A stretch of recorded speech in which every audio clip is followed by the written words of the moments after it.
Imagine a world where everyone spoke the same language. No accents, no cultural barriers, no need for translation. One shared speech, one unified expression, one human community. That is how Genesis 11:1-9 begins. After the flood, the descendants of Noah began to multiply. The earth still carried the memory of divine judgment, yet it also reflected a fresh start. God had given clear instructions. Humanity was to spread out and fill the earth. But something happened along the way. When they arrived at a plain in the land of Shinar, they chose to settle there. It was fertile, strategic, spacious. And then came an idea. Come, let us make bricks and bake them thoroughly. They used brick instead of stone and tar for mortar. This detail reveals organization, innovation, intention. They were determined. Then comes the sentence that reveals their true motive.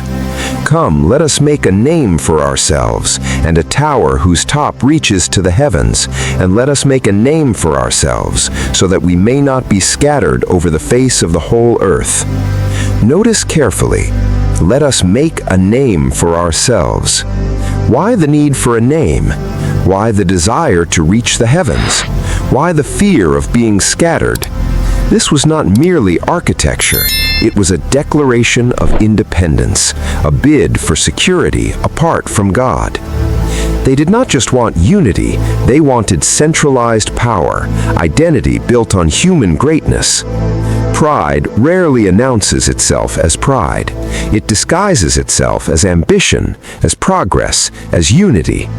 The tower looked like cooperation. Spiritually, it was self-sufficiency. Without saying it directly, they were declaring, we do not need to trust. We can secure ourselves. But security built in defiance of divine purpose is always unstable. Then the text says something remarkable. The Lord came down to see the city and the tower.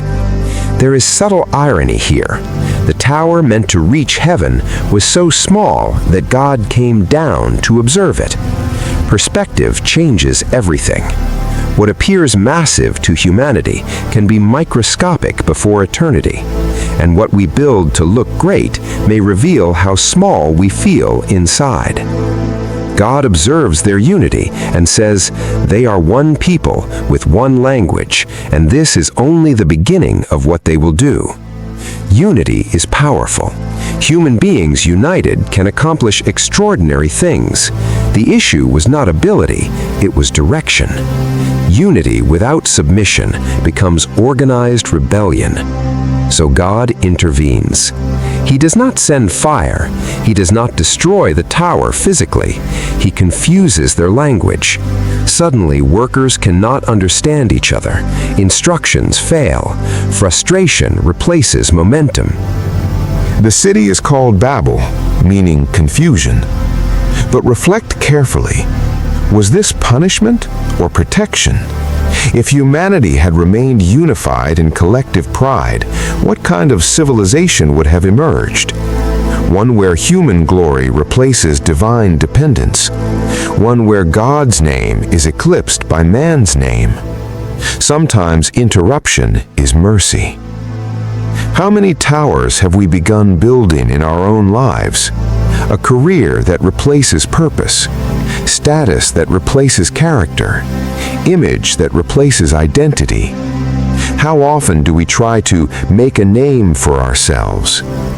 The story of Babel is not ancient history alone, it is current reality. Today, our towers are not baked bricks. They are platforms, recognition, visible achievements. The question still echoes, am I building something that honors God or only myself? The ending is ironic. They feared being scattered. They were scattered. What they resisted became inevitable. This teaches a simple but profound truth. When we resist God's purpose, we still arrive at it, but with unnecessary pain. The tower remained unfinished.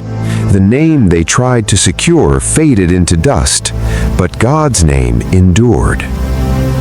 Centuries later, something extraordinary happens. At Pentecost, recorded in Acts chapter 2, people from many languages hear the message and understand it clearly. What was divided at Babel begins to be spiritually restored. At Babel, pride divided. At Pentecost, humility united. That is the central message. God is not against progress. He is against pride. He is not against unity. He is against rebellion. A child may understand the story this way. They tried to be bigger than God, and it didn't work. An adult may understand it this way. When I build my life on ego, it may rise, but it will not last. So ask yourself, what tower am I building? A tower to be seen, or a life to honor?